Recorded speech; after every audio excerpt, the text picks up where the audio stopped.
Deu rec aqui. Como que nós começamos? Não sei, mano. Então eu sou o Kevin, eu tô no audiovisual já vai fazer uns 5 anos, eu acho. E... Bom, eu acho que eu...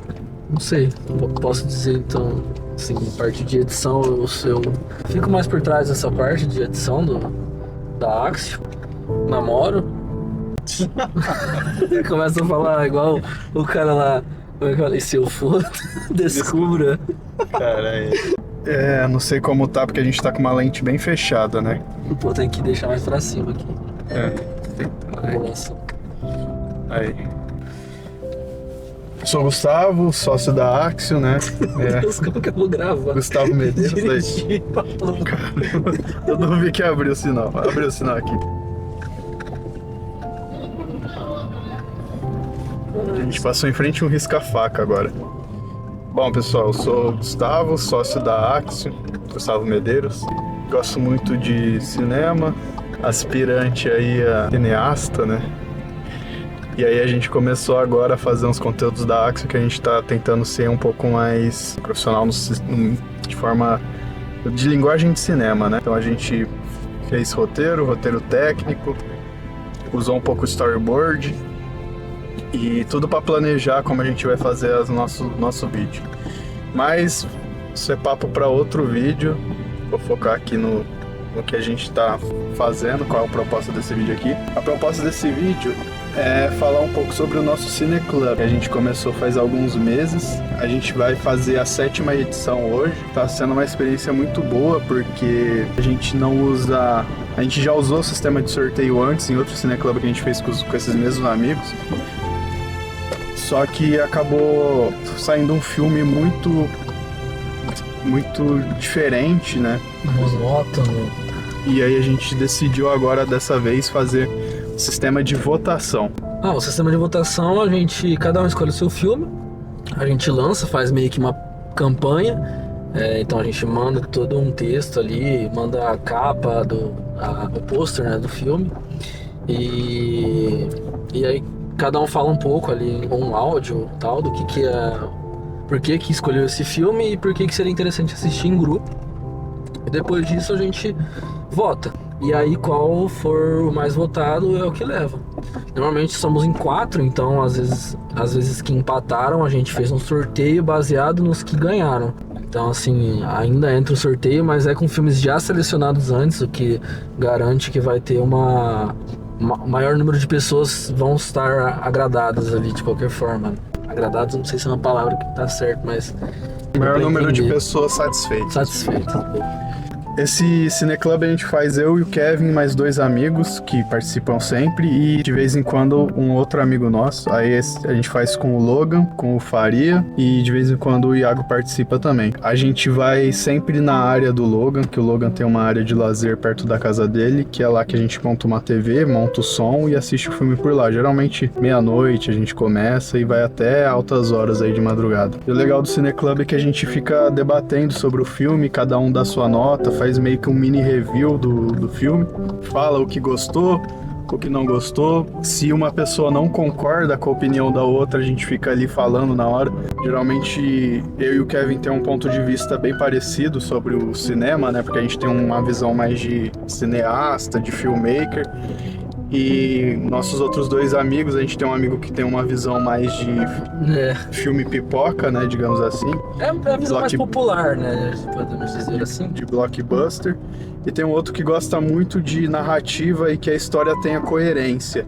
E ele gosta muito também de ficção científica. Coerência no sentido de que a história seja amarrada, que tudo tenha um sentido, não seja muito aberto ou metafórico. Então filmes como 2001, por exemplo, ou Mãe, do Darren Aronofsky, ele não gosta muito. Mas eu acho importante a gente ressaltar e lembrar, contar a história de como começou esse Cine Club. Quando a gente foi assistir Senhor dos Anéis, a trilogia, aniversário de 25 anos, da versão estendida no cinema. Aí a gente assistiu 3 dias seguidos, cada dia um filme. Muito bom, todo mundo gostou, né? Todo mundo curtiu muito. E aí o ponto que eu acho que você ia falar é em relação ao Logan, né? O Logan é um cara que sentiu algumas pontas soltas no filme, que eu acho que pode ser porque no primeiro filme ele entrou atrasado e a explicação toda lá do início de onde estava o anel, o que aconteceu antes, né, de começar as histórias dos filmes, ele perdeu. Depois ele se rendeu e entendeu, né? Não foi? Foi. Por conta dessa trilogia que a gente assistiu, que a gente inventou de assistir o Hobbit na área do Logan, né? E a gente viu que era completamente diferente, era um filme que não trazia a mesma qualidade que O Senhor dos Anéis tinha. Peter Jackson mudou muita coisa, usou muito CGI, foi um filme que, assim, ficou muito abaixo do Senhor dos Anéis. E a gente decidiu que ia voltar com o Cineclub, que a gente já tinha feito anteriormente. A gente tinha feito online na época da pandemia, né, na verdade. É. A gente fazia, acho que no Discord, ou na época tinha no Prime Video, né, um sistema de party lá pra você fazer. Mas acabou não vingando, o pessoal desanimou. Eu lembro que Gustavo, a gente assistiu Requiem para um Sonho, né? E muito top esse filme, mas é traumatizante.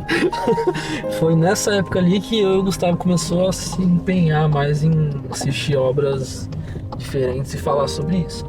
E depois, com o Cineclub que veio agora, a gente decidiu assistir outras coisas ali, que tinha a área do Logan e tal. Aí a gente decidiu tentar esse sistema de votação, onde cada um indicava um filme e a gente fazia a votação. A gente acabou de chegar aqui na área do Logan, tá esperando ele. Ele tá enrolando a gente. Mentira, ele deve estar até bravo, porque a gente esqueceu de avisar que a gente tava chegando já e ele fica meio bravo quando a gente não avisa as coisas. E aí, mano? Bom? Esse é o Logan.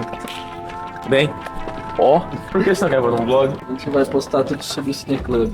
Ah, que legal. Então a gente tá explicando um pouco sobre o Cineclub, como você é um participante ativo, você pode Muito falar importante. também. Muito importante. Extremamente importante. Isso aqui é a área. Nem pediu permissão, na verdade, né?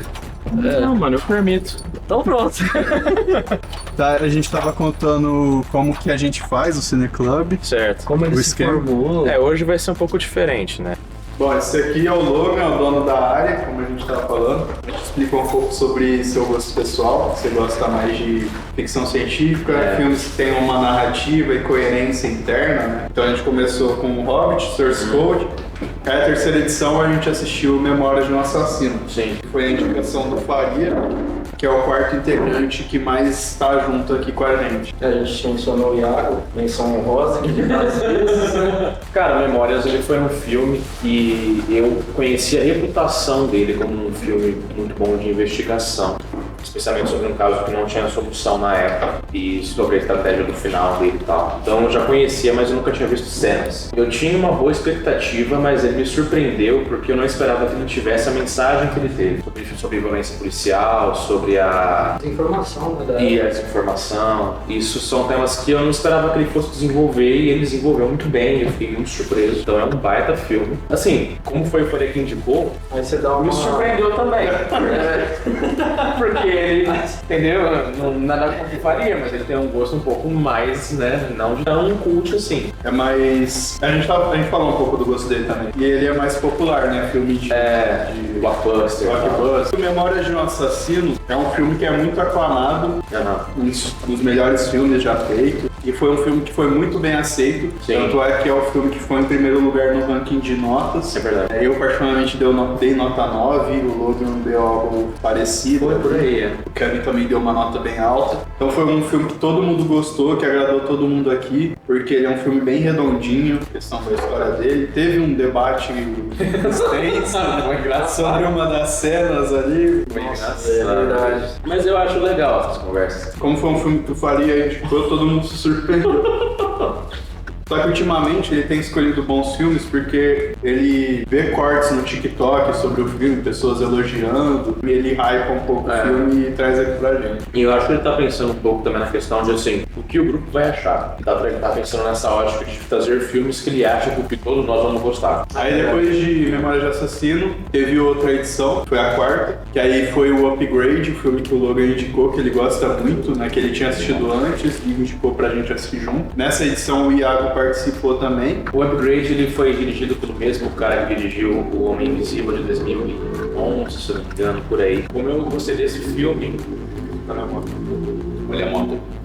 eu indiquei o Upgrade pra gente assistir, que é um filme que, embora tenha uma história que não é muito profunda, ele tem um jeito de trabalhar a história muito bom. A narrativa, o jeito que ela é conduzida é interessante. A atuação do cara, que atua como se ele tivesse, de fato, possuído por uma máquina, é muito boa. A premissa do filme, ela fala sobre um cara que sofre um acidente de carro, nesse acidente a mulher dele morre. E esse cara se passa num futuro muito distante, em que dominava as máquinas. E esse cara, ele insiste em ser tradicional. Então ele trabalha consertando carros antigos para vender para as pessoas que colecionam. E um dos clientes dele é um magnata do império tecnológico que desenvolve um microcomputador que pode restaurar os movimentos dele. Ele fica paraplégico depois do acidente. E ele aceita usar essa máquina e usa essa máquina para ir atrás das pessoas que mataram a mulher dele. É uma história clássica de vingança. Eu gosto da direção desse filme.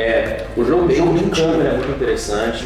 Então é um filme que eu gosto bastante. Dividir um pouco as opiniões, né? Por conta das nossas opiniões sobre cinema e tal. Então é difícil encontrar um filme que fique no topo porque agradou todo mundo. Eu não sei se ele dividiu tanto assim. Eu acho que no geral ele foi um filme que todo mundo achou ok. Tava na média, O problema é que o outro foi bem acima, né? Ele foi mais ou menos igual ao Source Code. Todo mundo achou ok, gostou. Alguns deram nota mais acima, outros um pouco mais abaixo. Só que foi um filme que passou na régua geral, né? Ficou ali em média 7, 8 de nota. Eu particularmente gostei dos jogos de câmera que o diretor usa, inovou, tentou ousar, né, fazer coisas diferentes. E a história é bem qualquer coisa, né, não é uma história muito aprofundada, é aquela história de ficção científica. Eu acho que a sensação que eu tive depois, pensando agora, é que o filme é meio que ele dá uma história como desculpa para mostrar tudo que ele tinha de inventivo para trazer a direção. As câmeras, tem umas coisas ali, parece que a câmera tá grudada no personagem, né? Mostra assim o rosto dele, que dá essa sensação de que ele tá possuindo, né, igual você falou. Então meio que um plano de fundo pra ele mostrar toda essa inventividade que ele tinha. Ele queria mostrar isso de alguma forma. Ele falou, ó, o que eu sei fazer, né? Eu sei fazer isso aqui, eu quero mostrar. Então a história... Mas é bom, tipo assim, ela não fugiu do óbvio, agrada no geral, e aí ele consegue trazer pra mais gente o que... Não é uma história ruim, isso é uma revolução, é uma coisa muito profunda. E aí depois dele veio o filme mais polêmico de todos. Que a gente assistiu, que foi 2001, Odisseia no Espaço. Foi o filme que o Iago indicou. Eu não falei muito do gosto do Iago, né? O Iago, ele é um cara que gosta muito de ciência, ele estuda engenharia, né? E os filmes que ele gosta são os filmes mais hard science, que exploram mais a ciência, apesar de poder ter ficção científica, mas foca muito na ciência e o que ela pode fazer em termos de ficção científica, o que a ciência de fato pode explorar, como é o caso de Interestelar, que tem muito hard science, apesar de ser ficção científica novamente, mas é uma ficção científica bem embasada na ciência. E 2001 era um filme que ele assistia desde criança, então ele é apaixonado. E foi um filme assim que dividiu muito a opinião, porque o Kubrick, ele chega um determinado momento que ele vira o Kubrick, né? Ele viaja. Eu invoco o Kubrick na sala assim.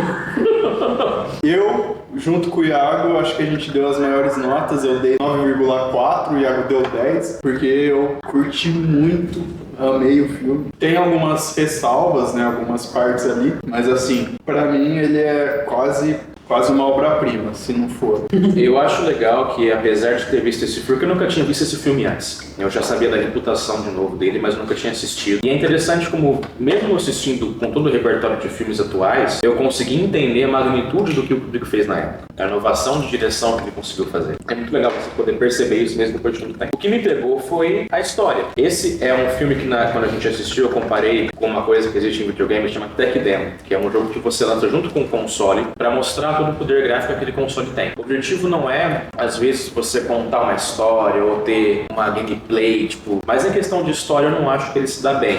É uma história que tem um ritmo muito lento, é uma metáfora muito aberta, uma metáfora que tem que, chega num ponto de ela pode ser quase qualquer coisa. Se ela pode ser qualquer coisa, então, ao mesmo tempo, ela não é nada. Você fala da parte mais geral que ele faz, né? A mensagem, da mensagem que ele... E de bebê cósmico e tal. Mas isso é mais pro final, não é? Sim, mas é que tudo leva pra isso, entendeu? Antes de ver o filme, eu pensei que o Hal fosse o vilão. Ele é só uma parte da história. O que move a história é o monolito. Mas assim, essa parte você acha que vale a pena? O bebê cósmico? Não. Se a gente Se a gente tirasse essa parte... Só a parte do Hal. Porque querendo ou não, porque eu acho que esse filme ele traz duas narrativas. A narrativa mais geral e ainda dentro disso tem a camadas, né? Que tem o HAL e toda essa parte da tecnologia, da IA. Eu acho que se fosse um filme, fizesse um filme da parte do HAL separado, eu gostaria mais do que do contexto geral. Entendi. Entendeu? E eu só dei nota positiva pro 2001 por conta da produção, eu me impressionei muito. Quanto você deu mesmo? Dei 6. Fiquei muito surpreso com a produção do cara, com os efeitos práticos que ele usava numa época que isso não existia. O Iago disse pra gente que quando o filme foi feito, o Artemis não tinha acontecido ainda, eles não tinham ido pra Lua. Então assim, Apollo. Desculpa, Apollo. O Artemis O Artemis não. vai agora. Também.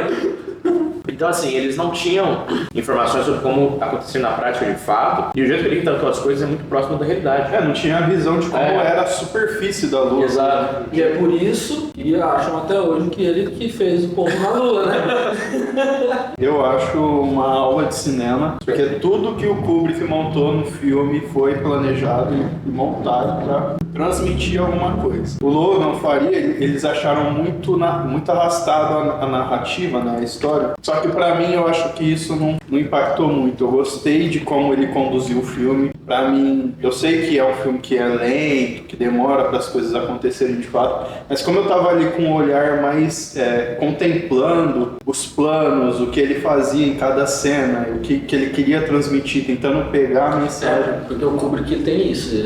Tudo que ele coloca ali é para causar uma sensação diferente. Então, se a câmera tá aberta aqui, ele quer talvez mostrar que o ambiente é grande, ou então mostrar que ele é meio apertado. Sim. Causa uma estranheza na gente. Ele trabalha muito com câmera parada nesse filme também. Ele usa muito a arquitetura a favor também. Exato. Como ele tá filmando uma estação espacial, ele pegou e Mostrou ela inteira no detalhe. ele espirocou ali, digamos assim. Isso que queria na questão. Olha aqui, uma bugira. Hoje a gente vai assistir um filme que eu já conhecia, mas nunca vi nada e nunca fiquei com vontade. Eu fiquei meio assim, porque é muito fantasioso de um jeito meio esquisito, eu acho. Mas aí, pô, Fábio, vambora, vou assistir. Antes da gente falar, a gente vai falar ainda. teve o próximo, depois de 2001, que foi o filme que o Logan... Nossa! O Logan falou assim, absoluto Esse é incrível, cara. Enigma de Outro Mundo, de John Carpenter, que foi o Kevin que indicou. Primeira vez que ele ganhou.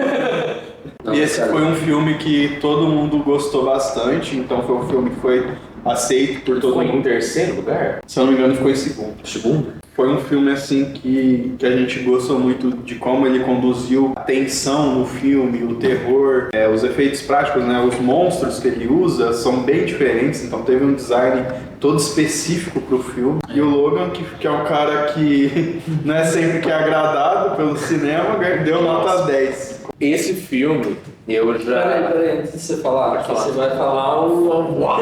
Pode falar.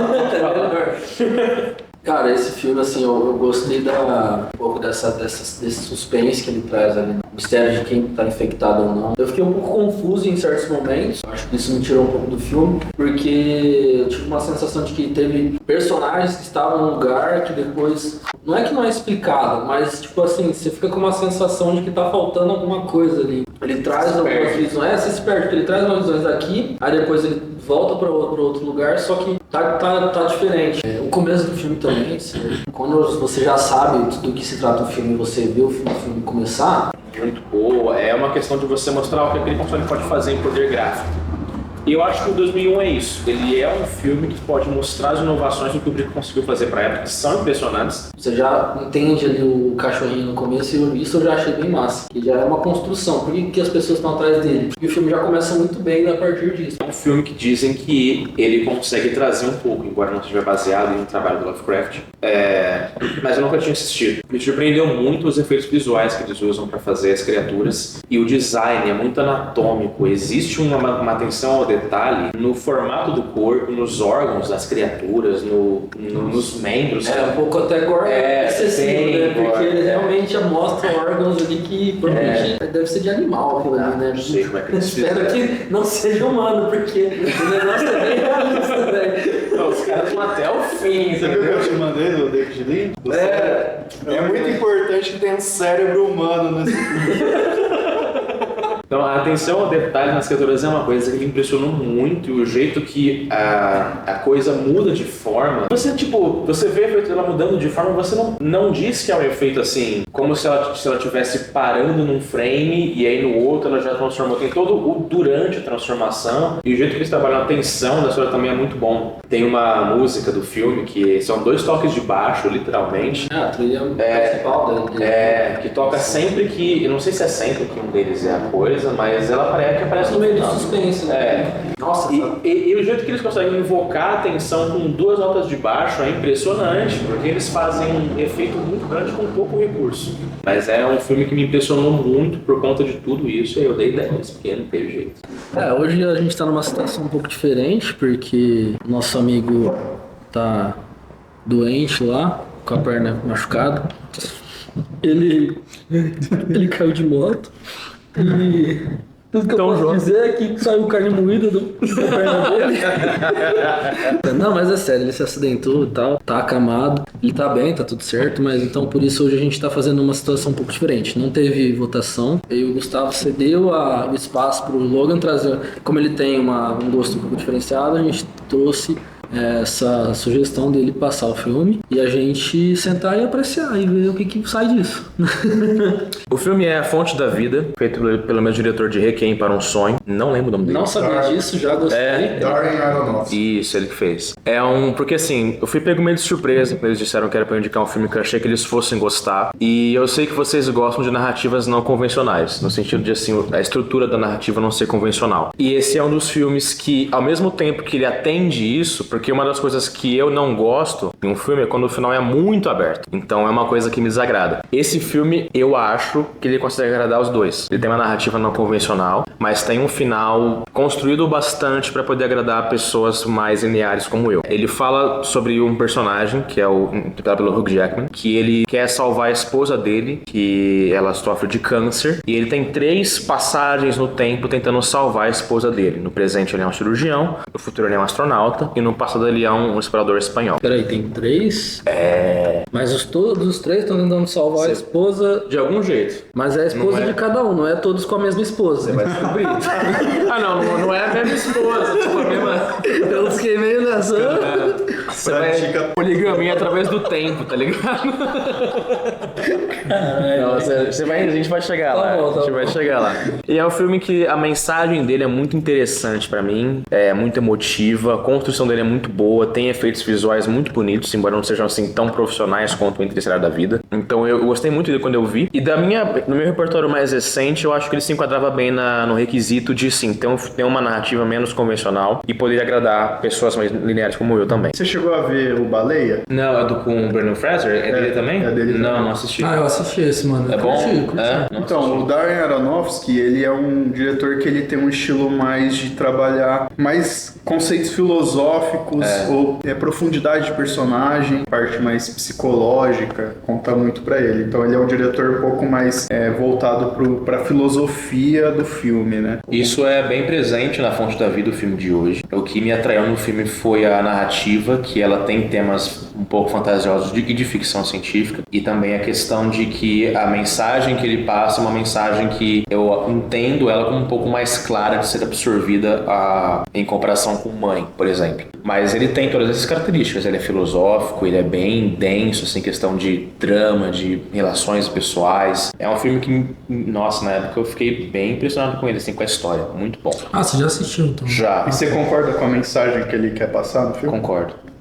Isso é importante. A gente vai ver depois qual que é a mensagem, mas eu concordo. Beleza, vamos pra montagem então do cinema aqui. Você tem alguma coisa pra falar? Não, tô ansioso, galerinha. Tô ansioso. Vambora.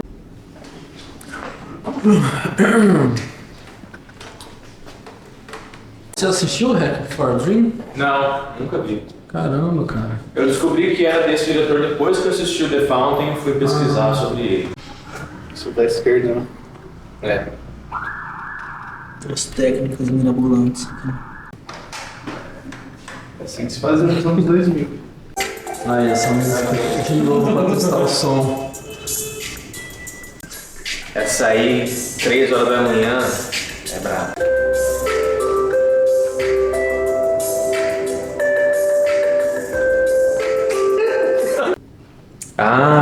Starboard. Aham.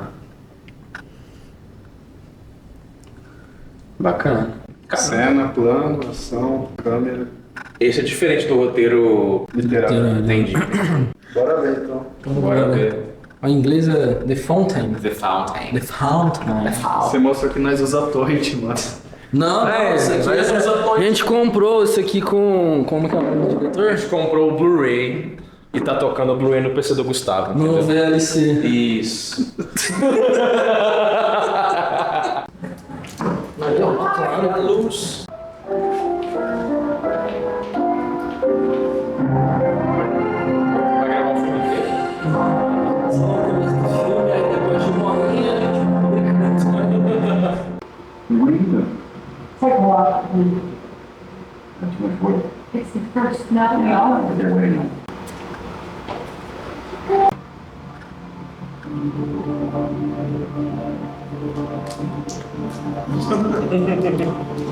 Silêncio.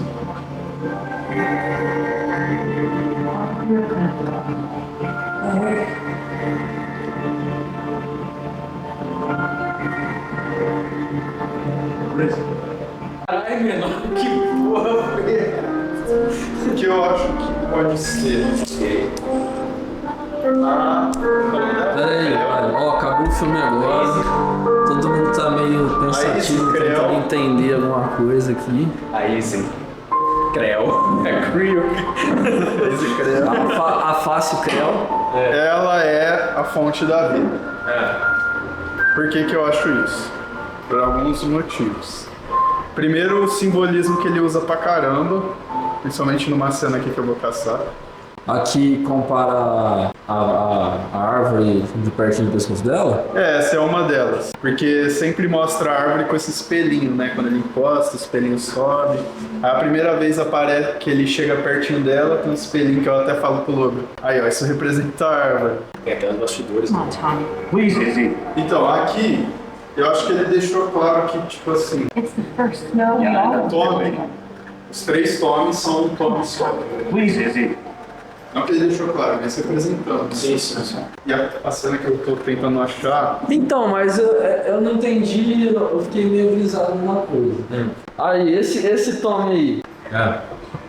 esse aí, ele é o que tá no livro. Isso. Então ele não é real. Não. Ele é uma representação literária. Isso. Ah, tá, então tá certo o que eu pensei. Porque ele falou que é os 3 tomes, eu já pensei, mas então isso aí é o livro? Ou realmente ele é... Não, essa parte é o livro que a gente estava escrevendo. Então é ele também, só que... É uma revisão muito Entendi. E aí, o Tommy, que ele vê esse Tommy depois. Mas você já tinha entendido que ele era os 2, então? Não, isso aí foi mais. Eu entendi só no final, quando ele começou a atuar o anel. Aí o cara... Eu cheguei na conclusão que ela é a fonte da vida na hora que. Eu não consigo achar, mas, por exemplo, tá mostrando a Eucaristia, né? O É, o círculo, cabelo lá. o círculo da Eucaristia, o pão, que é Jesus, o corpo de Cristo. E aí, bem nessa hora, eu não sei se é antes disso ou depois, corta pra ela, assim, no quadro. Aí, e eu sei que o Aronofsky é cheio de simbolismo, então isso aí eu meio que entendi que a fonte da vida, que é Cristo, é ela que é a fonte da vida dele. Né? Aí eu cheguei nessa conclusão lá depois, quando eu até brinquei com o Logan, aí a fonte da vida, que apareceu a Eucaristia. Ah, tá. Aí eu voltei naquela parte lá no começo. Na sua cabeça. É, eu falei, caralho, então ela é a árvore da vida dele. Então na hora que e a hora que ele planta a árvore no túmulo? Quando ele faz isso, ele tá plantando a árvore da vida, então? Que ela vai se transformar na árvore da vida. É, porque ela tem que morrer, né, pra nascer de novo. Então, mas ela vai nascer como árvore, é isso?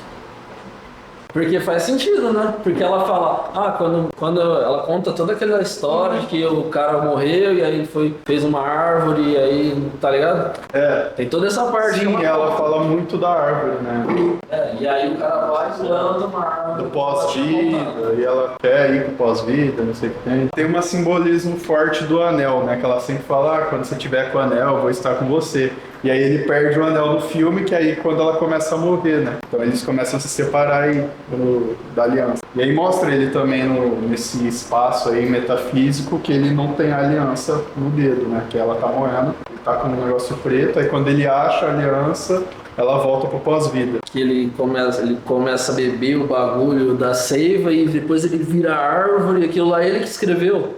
É o seguinte, tem várias interpretações. Eu encontrei duas que são as mais populares. Tem a interpretação literal, que é o Tommy do passado, que é da época da Espanha, é um personagem no livro da Izzy, que ela escreveu. Ele não existe de verdade, é um personagem do livro da Izzy. Tem o Tommy do presente, que é o Tommy real, que é o cirurgião e tal. O Tommy do futuro seria, numa abordagem literal, ela morreu, ele continuou a pesquisar sobre a árvore que ele encontrou para poder curar a doença dela, plantou uma semente da árvore no túmulo dela, para que a árvore crescesse, ela se tornasse parte da árvore. Se alimentando da árvore, ele também ficou imortal. E aí ele, quando a árvore cresceu, ela cria essa bolha de vida ao redor dela e ele leva essa árvore, que é a Izzy, até a nebulosa, porque na cabeça dele isso vai fazer com que ela reviva. Essa é a abordagem literal. Foi mais ou menos essa Então assim, esse personagem cósmico seria o futuro do Tommy nessa abordagem literal. Mas isso aí é uma suposição, né? É uma das versões que... É uma interpretação do filme. E aí, tipo, nesse caso, ele faz essa viagem até Xibalba na esperança de que quando a estrela explodir e morrer, aí ela consiga reviver a Izzy. E aí nessa viagem ele é assombrado pelas memórias que ele tem da esposa morrendo, ele faz as marcas para se lembrar dela,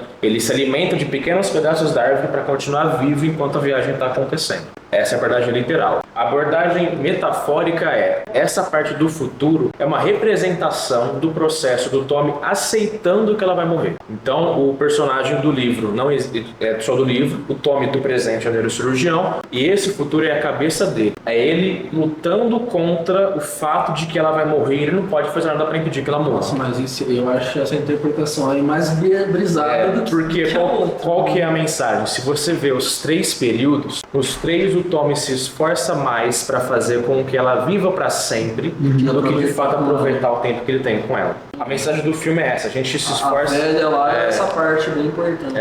A gente se esforça às vezes mais para fazer os momentos que nós temos serem eternos do que de fato viver eles enquanto eles duram. Eu acho que essa interpretação faz muito sentido. Sim. E aí o rolê é esse, no presente ele só descobre a cura depois que ela já morreu, no futuro ele só chega na estrela depois que ela já morreu, no passado ele é movido pela ambição quando ele vê a seiva, pela ganância de ser imortal com ela. Sim. E bebe tudo e aí ele morre. Então a mensagem, quando no futuro ele... E o pior é que se ele escreveu esse livro, então ele meio que mostra que ele entendeu a lição. Exatamente, porque no futuro, quando ele aceita a morte, que a árvore morre, ele recebe uma última visão da esposa e ele fala, eu vou morrer, e ele sorri. Quando ele aceita a morte como parte da vida, é quando ele volta, quando ele transcende, ele se liberta, e é nesse momento que ele escreve o final do livro. Nesse momento que ele aparece no final do livro, lá no lugar do conquistador. Então é nesse momento que ele entende que a morte faz parte da vida, que ele não pode lutar contra um inimigo natural como a morte, ele tem que aproveitar a vida enquanto ele pode vivê-la, escreve o final do livro, se liberta do peso da Izzy, e aí quando ele chega no túmulo ele fala, tchau Izzy, eu terminei a história. Naquele momento ele se liberta do peso de ela ter ido e ele não ter conseguido fazer nada. As duas abordagens levam para o mesmo caminho, que é nós nos esforçamos mais para fazer os momentos serem eternos ao invés de vivê-los enquanto eles duram. E é por isso que a gente vai parar de gravar, galera. Eu era mais fã da abordagem literal, agora que eu vi pela segunda vez eu fico muito dividido, porque a abordagem metafórica tem muito sentido também. Eu acho que faz muito sentido a metafórica. Então. E eu não sei se a minha interpretação faz sentido também, mas, por exemplo, o sentido dela ser a fonte da vida dele... pra ele sim. Vai de encontro com essa metafórica, sim, né? Porque ela representa pra ele a vida que ele tem que viver e deixar de ser ansioso, pensar muito no futuro, de como resolver as coisas. E que ele tem que proteger essa árvore, que é ela, no caso. E aí... vai de encontro também com a passagem da Bíblia no começo, que fala assim, Deus fechou a árvore da vida e pôs um guardião, uma espada, para proteger ela. E ele seria o guardião? Que ele seria o guardião, sim, no caso. Agora que você... Porque eu tinha pensado que você falava que ela era a fonte da vida assim, literal. Não, ela é a fonte da vida para ele. Isso de fato é. Ele não vê sentido na vida sem ela. E é isso que deixa ele preso. E essa jornada toda é ele entendendo que ele tem que se libertar disso e deixá-la aí. É isso que é a mensagem do filme. E aquela cena que ele sai da bolha e deixa a nebulosa tomar conta dele é muito bonita, porque mostra ele de fato aceitando a morte como parte da vida. E ao mesmo tempo, quando ele termina o livro, isso deixa... Então é um filme muito bonito. Por isso que talvez nesse caso eu tenha gostado da mensagem, porque embora ele seja uma estrutura não convencional, ele te dá argumentos para várias interpretações. Então ele limita um pouco as opções de interpretação, não é totalmente aberto, tipo qualquer coisa pode ser verdade. Ele te dá argumentos para algumas opções de interpretação. E a mensagem, independente da interpretação, vai ser a mesma. Então, talvez ele mesmo fez essas interpretações e colocou lá. Pode ser, pode ser. E como ele usa muito de símbolo, de metáforas, ele vai deixando essas pistas. Sim. O simbolismo de cristianismo, eu confesso que assim, eu identifiquei eles, mas eu não peguei muito o significado, não tenho tanto conhecimento. Mas eles estão presentes no filme todo. Tem cruz pra todo lado, quando abre a porta, na cena do elevador, pra todo lado. Então é bem presente. E aí? A gente pode tentar trazer um pouco pra talvez ele ser o Adão e ela Eva. Pode ser. Começar a pensar um pouco por esse lado. O Adão querendo fruto, isso aí. Eu também não sei. Não, acho que não, mano. Não sei. Mas o rolê é esse, ele se libertar do peso que a morte dela tinha pra ele. E você, Kevin? Eu já tinha falado. Falar o quê agora? Mas agora que a gente explicou, o que você acha?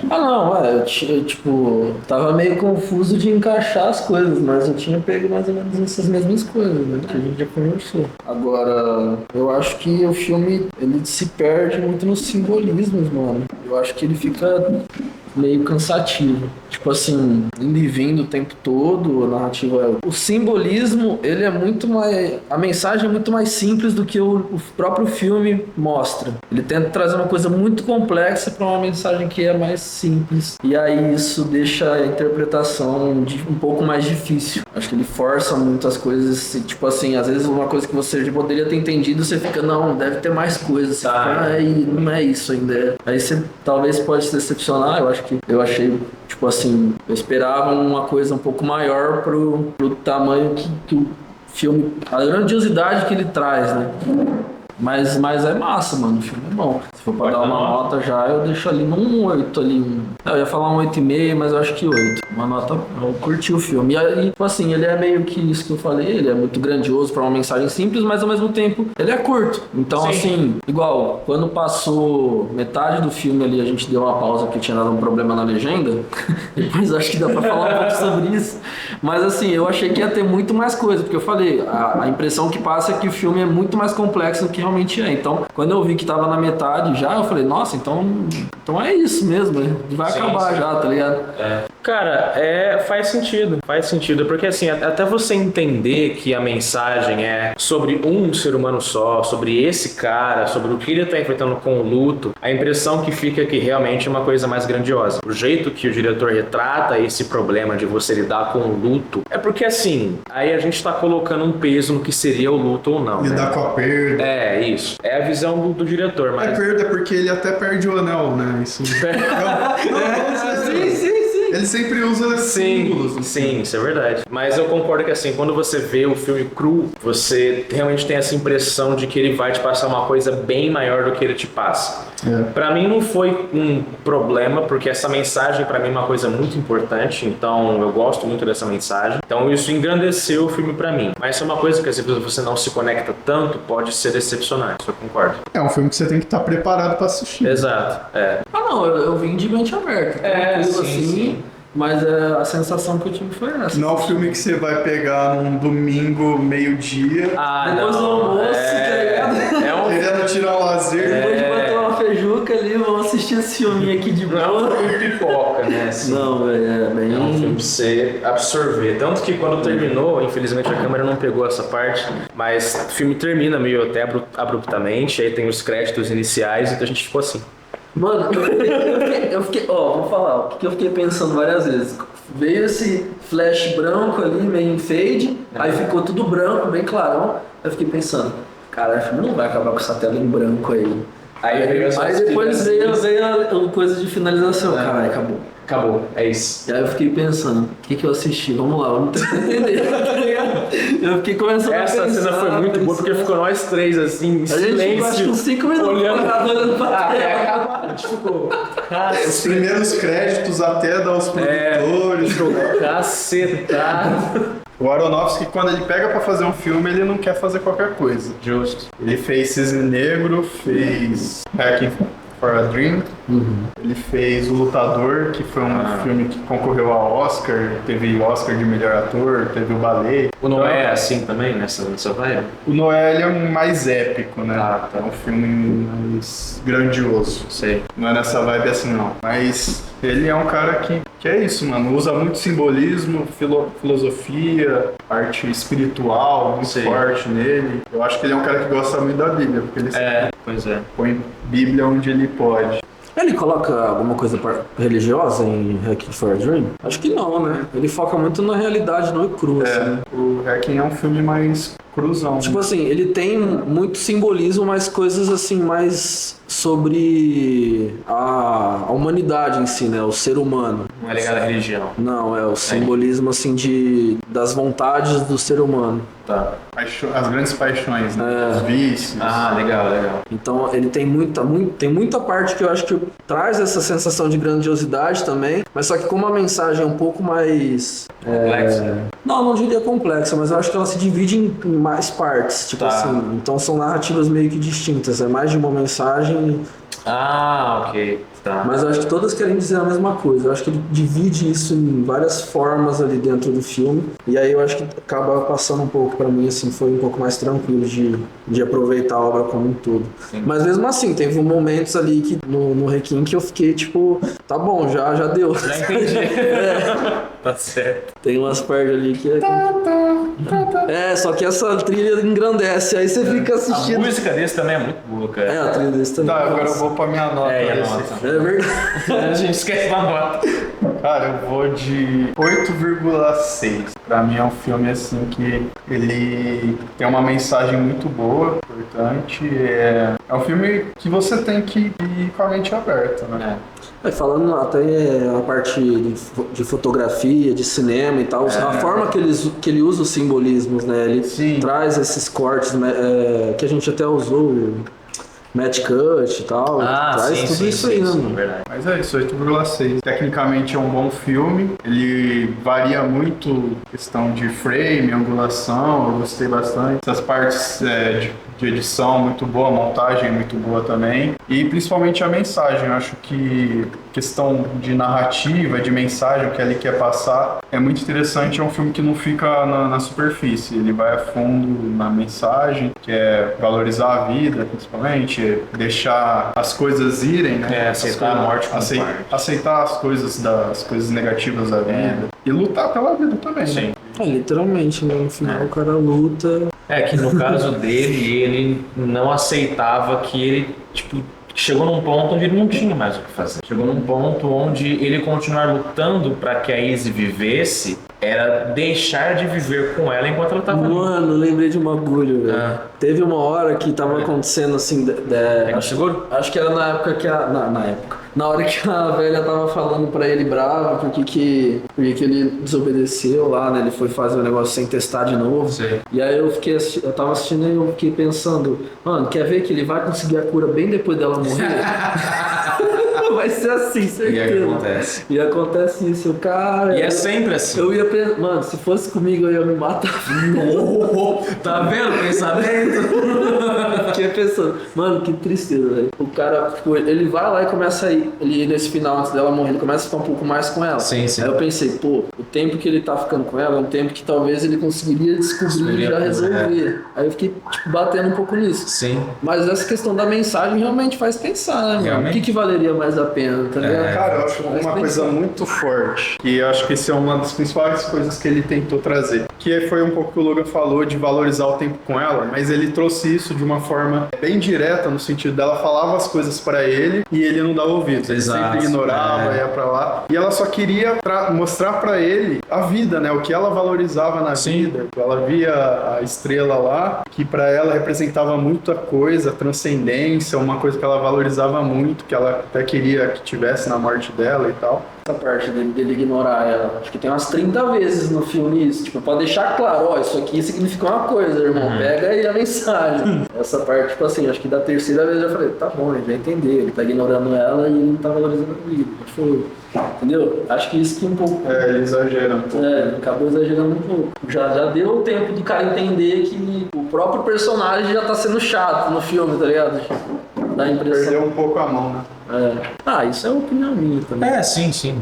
Eu vou dar nota 9 pra esse filme. Eu gosto muito dele. Eu não dou 10 porque eu acho que o jeito que a narrativa é estruturada, por mais que eu aprecie o jeito não convencional, quando você pega pra ver pela primeira vez, você gasta às vezes mais tempo tentando encaixar a narrativa do que aprendendo a mensagem, do que identificando a mensagem do filme, que é mais importante na minha opinião. Então, embora ela seja muito criativa, eu acho que ela atrapalha um pouco na absorção da mensagem do filme quando você vê pela primeira vez. Eu vi pela segunda vez hoje, já sabendo o significado, apreciei bem mais o filme. Então eu acho que isso atrapalha um pouco para quem vem de primeira viagem a entender qual que é a proposta do filme. Agora você falando isso, pô, fiquei pensando, se ele tivesse montado, começado o filme ele lá no presente, depois ela apresentasse o livro pra ele, aí ele fosse ler, aí começava aquela parte dele no passado lá, né? Tipo assim, ia mudar bastante a forma da mensagem, dependendo, ele ter que mudar algumas coisas estruturais ali no filme. Mas eu acho que narrativamente talvez encaixasse um pouco melhor e aí desse pra passar a mensagem um pouco mais clara. Também acho. Ou, não clara, mas tipo assim... seria mais fácil de você entender. E aí você conseguiria aproveitar. Sim, também acho. É que os diretores mais conceituados, como o Aronofsky, eles dão muito valor pra contar a história de um jeito diferente, né? Eles usam isso como uma forma de inovar.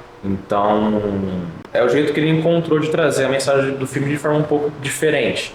Mas eu acho que, a menos que você já esteja muito acostumado com um tipo de filme assim, isso pode te atrapalhar a entender a mensagem numa primeira vez. Ainda assim, eu acho que vale muito a pena assistir.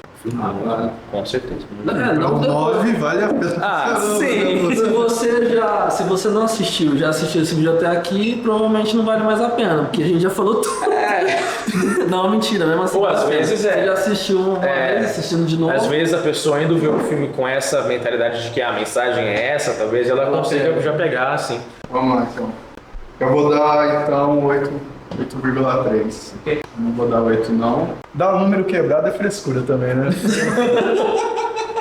Acho que tanto faz, cara. Não sei se eu dei algum número quebrado já no círculo. 8,43333. Meu Deus do céu. Essa foi a imagem final? Assistir o Hobbit foi, tipo assim... Sofrido. Bem sofrido, cara. Bem sofrido. Porque tudo de efeitos práticos que eles usam no filme, eles destroem com um monte de CGI vagabundo, traz toda uma coisa bem diferente do que a gente estava vendo e pra mim isso quebrou totalmente. Além da narrativa do filme ser bem mais enrolada e tipo assim... Forçar muito algumas cenas, né? Dos anões o tempo todo. Eles forçam muito os anões tipo, com um monte de música. Nossa, verdade. Aí tem uma cena deles cantando, dançando, aí você pensa, pô, eu tô assistindo o Hobbit ou eu tô assistindo o La La Land ancestral, caramba. Aí não, né?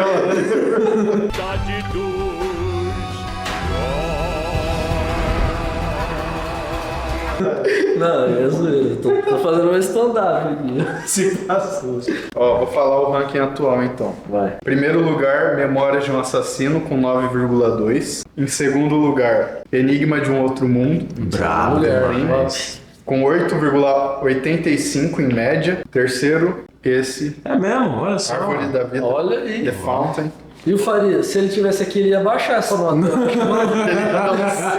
Eu acho que ia baixar muito. E nós ia fazer ele votar primeiro. É sempre assim. 8,43. Quarto lugar, Upgrade. Com Alto ainda, hein? Upgrade. 7,7. É que eu dei uma nota muito alta pra ele, eu subiu o acho. nível, né? 7,73. Você e o Iago. Você deu Ah, o Iago, é 8,5. verdade. Ah, o Iago tava assistindo. É, ele gostou, né? E depois de Upgrade 2001 com 7,46. Ou se tiver algum cinéfilo assistindo esse filme, desculpa. Source Code com 7,1 e o Hobbit na última posição na lanterna com 6,2. Ah, isso aí. É muito ainda. É muito ainda. Eu acho que isso tá boa. Em partes, né? Que 2001 tá muito abaixo. É. Ah, O Upgrade tá acima de 2000. eu acho melhor.